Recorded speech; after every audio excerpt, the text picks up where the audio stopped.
Hello दोस्तों, नमस्कार। आज हम पढ़ेंगे शाकंभरी के चौहान। और शाकंभरी के चौहान में पहला ही तुम्हारा राजा आता है वासुदेव चौहान।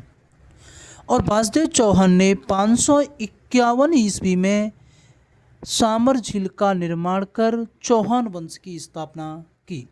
तो सबसे पहले शाकंभरी में चौहान वंश की स्थापना करने वाला विद्वान था वो था वासुदेव चौहान।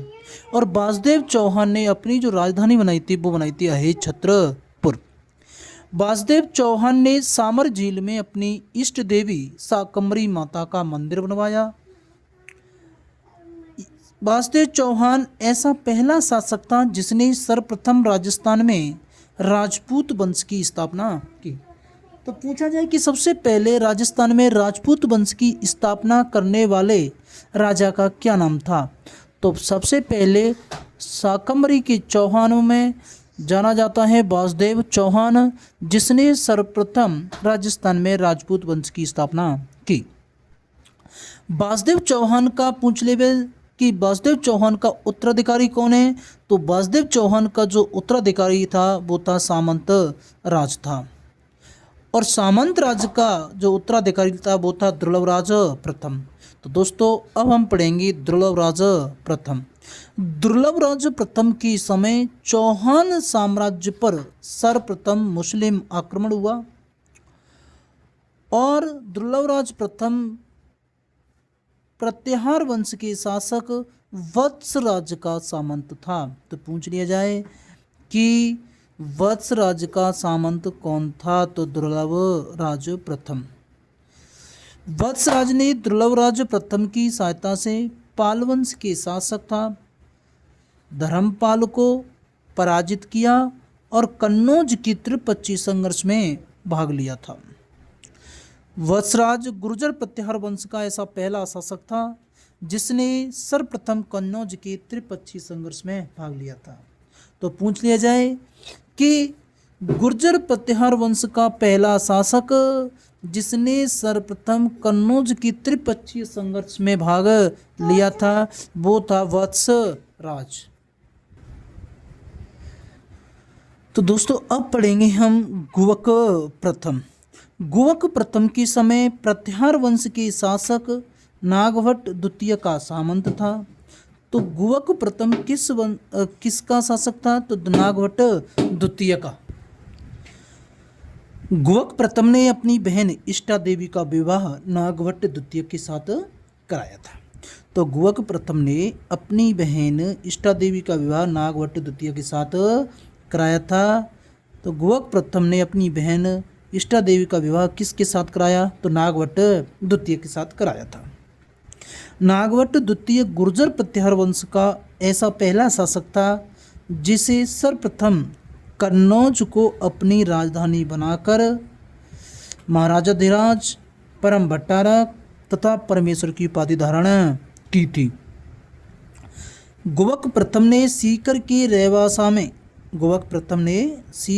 रेवासा में हर्षनाथ मंदिर का निर्माण करवाया, लेकिन चौहान वंश के शासक गुवक प्रथम ने सीकर के रेवासा में हर्षनाथ मंदिर का निर्माण करवाया, लेकिन चौहान वंश के शासक सिंहराज ने इस मंदिर का निर्माण पूर्ण करवाया था।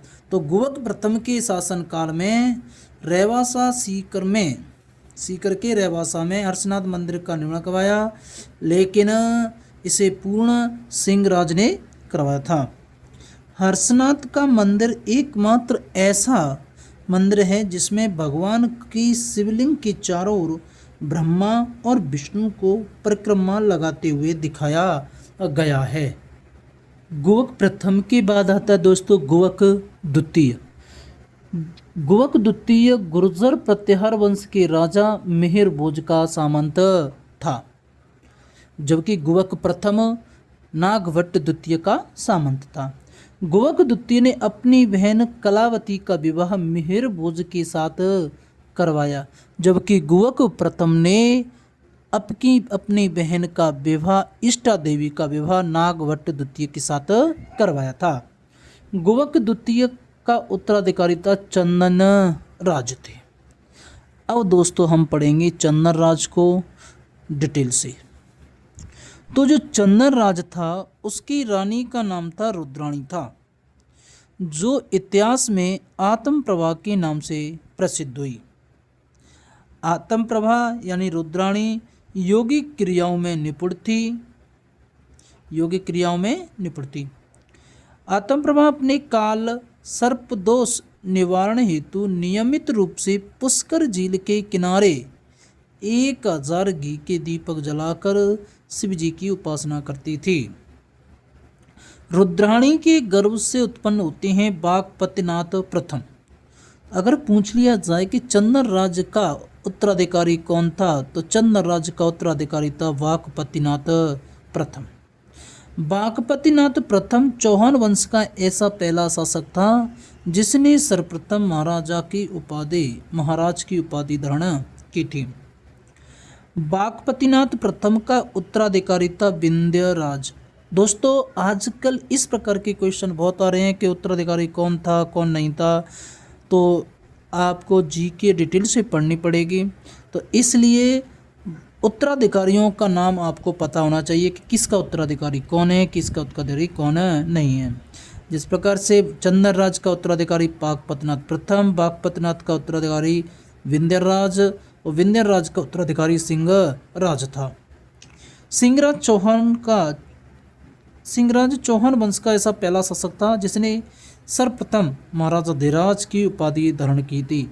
तो चौहान वंश का ऐसा पहला शासक जिसने महाराजा धीराज की उपाधि धारण की थी तो वो था सिंहराज, और चौहान वंश का ऐसा पहला शासक जिसने महाराज की उपाधि धारण की थी तो वो था भाई साहब बागपतिनाथ प्रथम।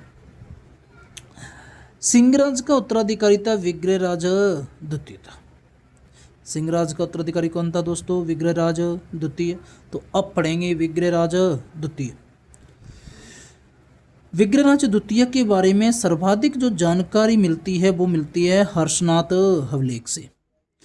तो अगर पूछ ले जाए कि विग्रहराज द्वितीय के बारे में जानकारी का स्रोत है तो वो है हर्षनाथ हवलेख। हवलेखों में इस चौहान वंश के शासक को कहते थे गंगा। विग्रहराज द्वितीय को दूसरा नाम क्या था इसका? गंगा भी कहा जाता था। चौहान वंश का वास्तविक संस्थापक विग्रहराज द्वितीय था। अगर पूछ ले वे कि वासुदेव वो चौहान वंश का संस्थापक तो वासुदेव चौहान, और पूछ लिया जाए कि चौहान वंश का वास्तविक संस्थापक तो था वो विग्रहराज द्वितीय। विग्रहराज द्वितीय के समय गुजरात में मूलराज प्रथम ने चालुक्य वंश की स्थापना की थी। विग्रहराज द्वितीय ने मूलराज प्रथम को वार्षिक कर देने के लिए बाध्य किया था। मूलराज प्रथम के समय तुर्की मुसलमान महमूद गजनवी ने अपना 16वां आक्रमण 1025 ईस्वी में गुजरात के सोमनाथ मंदिर पर किया था। तो मूलराज प्रथम के समय तुर्की मुसलमान था महमूद गजनवी, इसने अपना 16वां आक्रमण 1025 ईस्वी में कहाँ पर किया था? तो गुजरात के सोमनाथ मंदिर पर। नोट: भारत पर आक्रमण करने वाला पहला तुर्की मुसलमान था सुबक्तगीन था या महमूद गजनवी। विग्रहराज द्वितीय ने भृगु खच्च बड़ौच में आशापुरा माता का मंदिर बनवाया, और आशापुरा माता वो चौहानों की कुल देवी है। पूछ लिया जाए कि चौहानों की कुल देवी तो आशापुरा माता, और पूछ लिया जाए कि चौहानों की इष्ट देवी तो शाकंभरी माता। विग्रहराज द्वितीय को मतंगा कहा जाता है। बागपतिनाथ द्वितीय के पुत्र लक्ष्मण ने नाडोल पाली में चौहान वंश की स्थापना की। और बागपतिनाथ द्वितीय के बाद आता है पृथ्वीराज प्रथम। चौहान वंश का ऐसा पहला शासक था जिसने सर्वप्रथम महाराजा धीराज, परम भट्टारक और परमेश्वर की उपाधि धारण की थी। पृथ्वीराज प्रथम ने पुष्कर ब्राह्मणों को लूटने आए 700 चालुक्यों का कत्लेआम किया था। पृथ्वीराज प्रथम के समय चालुक्य वंश का शासक था कर्ण। अगर पूछ लिया जाए कि पृथ्वीराज प्रथम के समय चालुक्य वंश का शासक कौन था, तो चालुक्य वंश का शासक था कर्ण था। पृथ्वीराज प्रथम के मंत्री का नाम था हट्टड़ था, और जिसने सीकर में जीण माता मंदिर का निर्माण करवाया था। क्वेश्चन बार बार पूछा जा रहा है कि जीण माता का मंदिर किसने करवाया था, तो हट्टड़ ने करवाया था। और हट्टड़ किसका मंत्री था, तो पृथ्वीराज प्रथम का मंत्री था। दोस्तों पृथ्वीराज प्रथम का जो उत्तराधिकारी था वो था अजय राज। पृथ्वीराज प्रथम का उत्तराधिकारी कौन था, अजय राज। और अजय राज से स्टार्टिंग होती है अजमेर के चौहान। दोस्तों अजमेर के चौहानों के लिए अलग से वीडियो बनाएंगे। यहाँ तक शाकंभरी के चौहान थे वो कंप्लीट हो चुके हैं, और शाकंभरी के चौहान पृथ्वीराज प्रथम पर खत्म हो जाते हैं। और पृथ्वीराज प्रथम का जो उत्तराधिकारी अजय राज अजमेर के चौहानों का क्या करता है, कस्बा बसाता है। अजमेर के चौहानों की व्युत्पत्ति होती है उससे। तो इसके बाद पढ़ेंगे नेक्स्ट वीडियो में। थैंक यू, धन्यवाद।